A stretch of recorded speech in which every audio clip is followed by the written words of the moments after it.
Salam sejahtera, terima kasih kerana bersama dengan saya di Nazlin Unity Channel. Dua soalan penting dalam video ini. Pertama, adakah Abang Belon sudah tersilap langkah besar? Yang kedua, adakah doktor yang cuba membela Abang Belon ini yang kononnya mengatakan bahawa Abang Belon berisiko lumpuh kekal, yang adalah juga bukan bekas doktor, seorang doktor bekas ahli PKR, yang mana beliau bertugas sebagai doktor klinik swasta. Dalam mengeluarkan sebarang kenyataan, mahkamah tidak boleh menerima kenyataan daripada hospital swasta. Ia mesti datang daripada hospital kerajaan. Persoalannya, adakah doktor ini akan ditamatkan lesen kedoktorannya? Ini apabila kes Abang Belon, Kementerian Kesihatan Malaysia KKM beri amaran pada doktor tak bertauliah. Tak bertauliah macam mana? Tak bertauliah untuk mengeluarkan kenyataan yang ada kes yang mungkin melibatkan mahkamah. Untuk makluman anda semua, mana-mana kes yang ada di luar sana, hanya doktor yang ada dalam kerajaan, doktor hospital kerajaan yang boleh mengeluarkan sebarang maklumat ataupun laporan doktor. Kerana ini untuk menjaga integriti dan juga kebolehpercayaan. Dikhawatiri kalau itu adalah klinik atau hospital swasta, mungkin akan berlaku kecaamanan, salah guna kuasa atau pemalsuan dokumen. Kerana mereka tidak terikat dengan apa-apa aku janji. Oleh sebab itulah, hanya doktor yang ada dalam hospital kerajaan yang bertauliah layak. Kementerian Kesihatan Malaysia KKM memberi amaran bahawa pengamal perubatan tidak boleh mengeluarkan kenyataan awam yang boleh mengelirukan atau membina salah tanggap orang awam, terutamanya yang boleh menjejaskan reputasi profesion perubatan. Kenyataan itu dikeluarkan hari ini, 4 hari selepas seorang pengamal perubatan swasta berkata, Abang Belon yang cedera bergelut dengan penguat kuasa berisiko lumpuh kekal. Mana-mana pengamal perubatan yang didapati menyalahi tata cara amalan perubatan boleh diambil tindakan di bawah Akta Perubatan 1971, kata Kementerian Kesihatan Malaysia dalam kenyataan hari ini. Saudara, ada yang sudah mula bertanya, apakah status doktor ini pada masa akan datang? Ada yang menyindir doktor itu sebagai doktor ayam. Ada juga yang kata, itulah tunggang lagi Abang Belon. Cukuplah bagi perhatian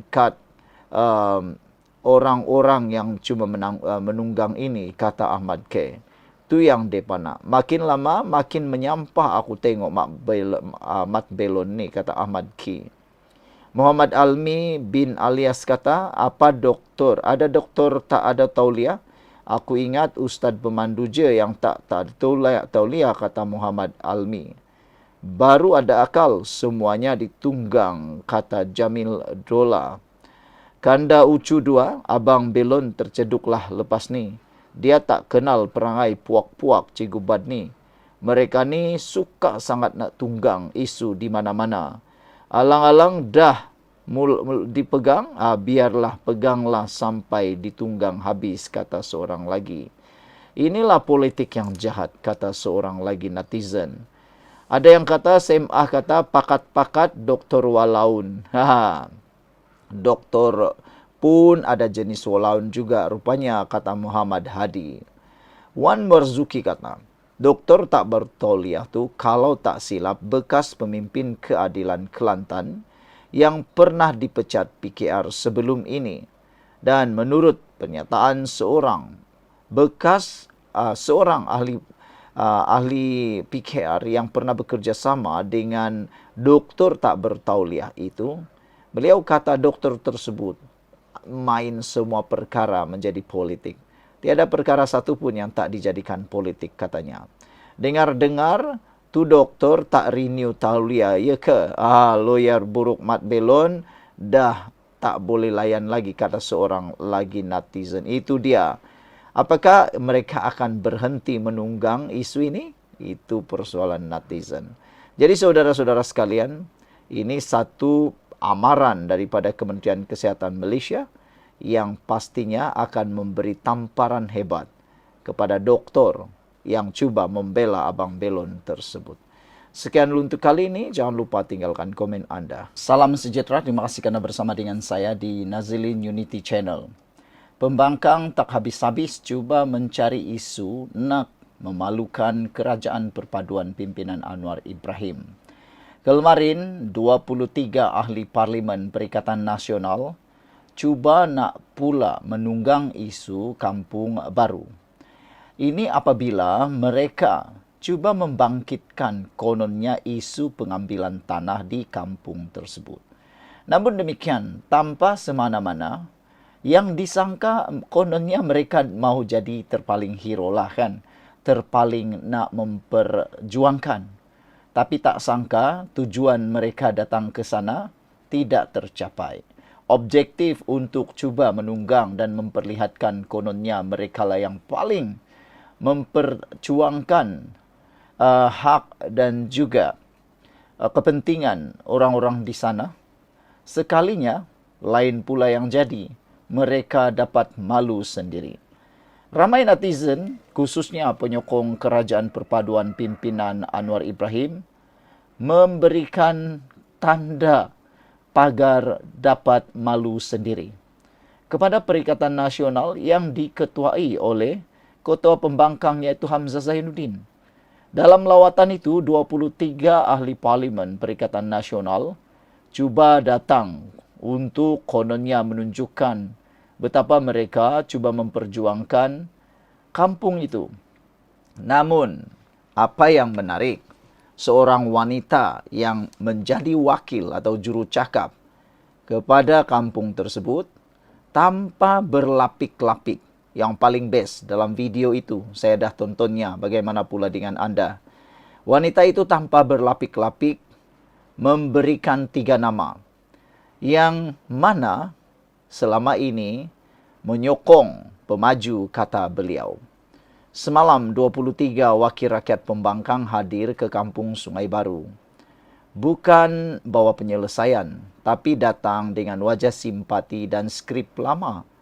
Kami mahu penjelasan. Tapi penjelasan daripada geng mereka sendiri. Lawak betul lah. Yang mereka nak minta penjelasan bukan daripada Anwar Ibrahim, bukan daripada kerajaan perpaduan, bukan daripada kerajaan yang ada sekarang. Tetapi sebenarnya mereka tak perlulah datang ke kampung Sungai Baru itu. Mereka hanya perlu jumpa Anwar Musa, Sahidan Kasim dan Rina Harun. Pergi tanya sendiri, minta penjelasan kepada 3 orang ini. Anwar Musa, Sahidan Kasim dan Rina Harun. Apa yang berlaku sebenarnya semasa mereka memerintah 33 bulan. Timbalan Presiden PAS Tuan Ibrahim Tuan Man berkata secara peribadi, rasa kita perlukan penjelasan.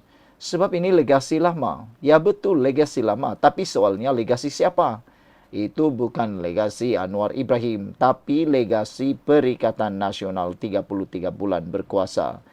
Sebab dalam pertemuan yang sama, pengerusi Jawatan Kuasa Sementara Penduduk, Zainab Alias, terus menamakan mereka yang dulu bermesra dengan pemaju. Menariknya, Zainab Alias tidak berlapik-lapik, langsung tak lapik. Dia cakap terus terang, 3 orang bekas menteri ini yang mana bermesra dengan pemaju sehingga buat dia marah. Zainab tanpa berselindung mengatakan, tiada siapapun dari kalangan wakil rakyat pada masa 33 bulan Perikatan Nasional memerintah yang datang berjumpa dengan mereka. Apatah lagi membela. Yang berlaku apa? Sokongan senyap kepada pemaju, kata beliau. Sekarang, bila rakyat makin lantang dan kerajaan madani cuba betulkan keadaan, barulah Perikatan Nasional datang terhege-hege nak minta penjelasan. Buat apa pula nak minta penjelasan? Walhal yang perlu menjelaskan itu rakan mereka sendiri. Macam datang ke rumah lah, lebih kurang analoginya beginilah. Macam datang ke rumah yang mereka sendiri bantu runtuhkan. Lepas tu tanya, kenapa rumah ni jadi begini? Itu dasar penunggang. Bayangkanlah, itulah yang berlaku. Nak cuci tangan? Silakan. Tapi jangan pura-pura tak tahu siapa yang mula gali lubang. Kalau benar nak bela rakyat, kenapa dulu senyap-senyap? Kenapa sekarang baru nak sedar? Bila rakyat marah, tiba-tiba muncul sebagai pejuang. Inilah yang bau hipokrasi kuat sangat, kata beliau. Ini sehinggakan Tuan Ibrahim Tuan Man telah pun menyatakan supaya pihak-pihak yang terlibat pada era Perikatan Nasional perlu beri penjelasan. Dengan makna kata, secara tidak langsung Tuan Ibrahim mengakui ada kesilapan semasa Perikatan Nasional memerintah pada waktu itu, sehingga ada yang perlu berikan penjelasan. Siapakah orang yang beri penjelasan itu? Mudah saja. 3 orang ini. Anwar Musa, Sahidan Kasim, dan Rina Harun. Ada netizen kata kalau 3 ini tak berikan apa-apa penjelasan, pecat saja, kata mereka. Dan menjadi tanda tanya juga, adakah daripada 23 ahli wakil rakyat pembangkang yang hadir ke kampung Sungai Baru itu, terlibatnya sama Anwar Musa, Sahidan Kasim, dan Rina Harun hadir? Atau mereka tak berani hadir? Saudara-saudara, menjadi tanda tanya kita pada hari ini ialah, kenapa dulu waktu Pakatan Harapan menawarkan RM1,000 pada waktu itu untuk sekaki persegi, tak pula diterima. Itu yang mengejutkan kita semua. Saudara, apa yang lebih menariknya lagi hari ini ialah ada netizen kata sudahlah menipu. Kita teguhkan kerajaan terkini yang untuk memantapkan lagi ekonomi negara yang sekian lama bercelaru oleh ahli politik ni. Kini negara tengah aman. Mari semua rakyat bermuhibah. Bentukkan negara agar stabil dan mantap. Kalau tak puas hati, tunggu PRU akan datang. Tapi kita nak ingat, 5 tahun pertama selepas menang, kita belum pulih, mungkin sabar. Hingga 3 penggal, mungkin Malaysia akan mantap. Terpulanglah kepada rakyat yang mengundi. Kalau boleh, biarlah yang sedia ada ni mencorakkan yang terbaik untuk negara kita. Bersabarlah. Tukar kerajaan baru pun masalah sama juga.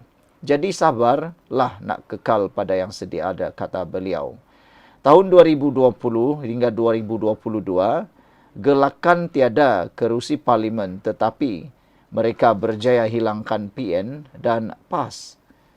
Saudara-saudara sekalian, yang menariknya ialah ada yang bertanya, arahan untuk mengambil tanah kampung Sungai Baru tersebut dilakukan di bawah Akta Pengambilan Tanah.